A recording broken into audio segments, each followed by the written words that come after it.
Direttore, è proprio il caso di dirlo, la capolista se ne va, oggi partita molto difficile, però quello che importa è che uscite anche dal campo di Secchiano con 3 punti importantissimi. Adesso mi chiedo, oltre alla partita di oggi, dove può arrivare questo coreano?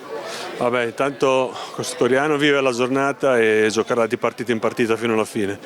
La partita di oggi è stata complicata perché affrontavamo una squadra che non merita secondo me la classifica che ha, molto aggressiva, che ci ha messo in difficoltà sotto questo piano qua dell'aggressività, della volontà e le partite non sono mai facili.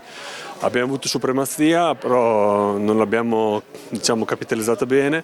Poi dopo una volta trovato il gol la partita è cambiata e abbiamo secondo me dimostrato in più di una circostanza la classifica che abbiamo. Ecco. Beh, di solito la capolista è anche questa, no? Vedendo il coreano più di un'occasione in questa stagione, una squadra che è capace anche di soffrire, di portare l'intera posta in paio nonostante le partite si complicano, vedendo appunto anche quella di oggi, che poi per certi versi addirittura, non so se lei è d'accordo, ha ricordato anche quella dello scorso anno, tra l'altro terminata sempre col medesimo risultato, povera di emozioni se si ricorda. Sì, sì, infatti è stata una partita sulla falsariga di quella dell'anno scorso.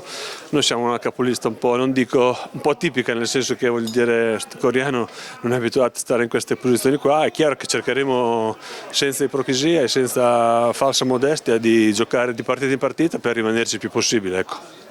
Una curiosità, se al momento della costruzione della squadra si era pensato di poter arrivare così in alto, se era appunto programmato questa possibilità di giocarsi, perché no, anche questo campionato, pur vivendo la giornata. Beh, ripeto, viviamo la giornata, però sulla falsariga dell'anno scorso abbiamo cercato di dar continuità, ecco, eravamo arrivati quinti l'anno scorso, abbiamo cercato di mantenere l'ossatura della squadra, di fare innesti giusti, mirati, ponderati, sempre nelle nostre possibilità, con il nostro budget, senza esagerare, senza mandare fuori diciamo, da quello che può dare Coriano anche a livello di budget.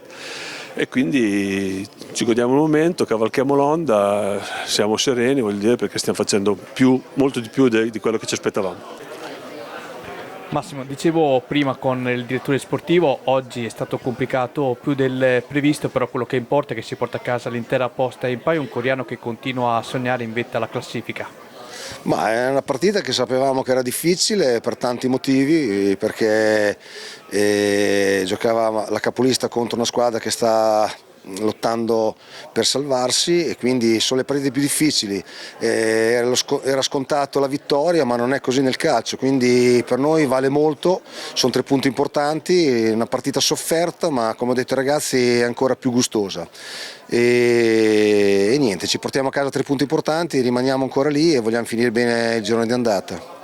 Io prima facevo una battuta anche con il Presidente, ovviamente a telecamere spente, gli dicevo, Presidente, gli altri anni era abituato a salvarsi quantomeno 2 mesi prima, quest'anno praticamente a dicembre siamo già salvi e quindi si alzerà sicuramente l'asticella. Allora lo chiedo anche a te Massimo, dove può arrivare secondo te questo coreano? Se ci credete insomma, visto quello che state esprimendo sul terreno di gioco, in campo, se ci credete anche alla vittoria finale del campionato, ovviamente è presto, incrociamo le dita per voi, però chiedo come vive lo spogliatoio questo momento. Ma lo spogliatoio vive questo momento qui nella maniera migliore possibile. Io penso che sia bello essere primi in classifica, essere la capolista, deve essere uno stimolo in più per i ragazzi, per tutti noi, per dare sempre il meglio, il massimo negli allenamenti e penso che sia una soddisfazione per la società questo primato, però abbiamo la consapevolezza che ci sono squadre attrezzate con valori importanti e quindi il nostro modo di essere domenica per domenica è sempre quello, proviamo di vincere tutte le partite e poi se ci riusciamo tanto meglio,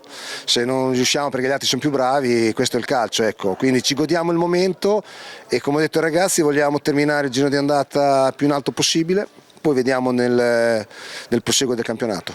Una curiosità a livello personale, abbiamo avuto modo di conoscerci anche in campionati diversi, nel marchigiano. A livello di risultati la musica non è cambiata, perché bravo eri prima e bravo lo sei anche adesso. Considerazione mia personale, ti chiedo se a livello tecnico il Massimo Scardovi è cambiato in qualcosa, se c'è un segreto o hai avuto semplicemente la voglia di gettarti in campo il prima possibile dopo l'esperienza, ricordo, di Gabiccia. Ma diciamo che io sono venuto da un problema personale dove ho rischiato tra virgolette di non esserci più e ho avuto un momento un po' particolare a livello fisico, quindi poi il coreano mi ha cercato. Sono stato molto contento di accettare 3 anni fa e adesso stiamo facendo secondo me molto bene, ma il merito è di tutti. Io dove sono andato ho sempre fatto dei buoni campionati, ho vinto anche qualcosa e quindi il problema di fondo è che la cosa più importante, se rimango in una squadra 2 o 3 anni vuol dire che qualcosa di buono ho fatto e dove sono andato mi hanno sempre tenuto molto, quindi quello è un biglietto da visita importante. Poi ti ripeto, a me piace che la squadra giochi a calcio, che sia propositiva e si vede sempre perché proviamo a fare sempre gioco e dopo a volte ci riusciamo, a volte no, però questo è il mio marchio di fabbrica. Io dove sono andato ho sempre provato a essere propositivo, a giocare a calcio.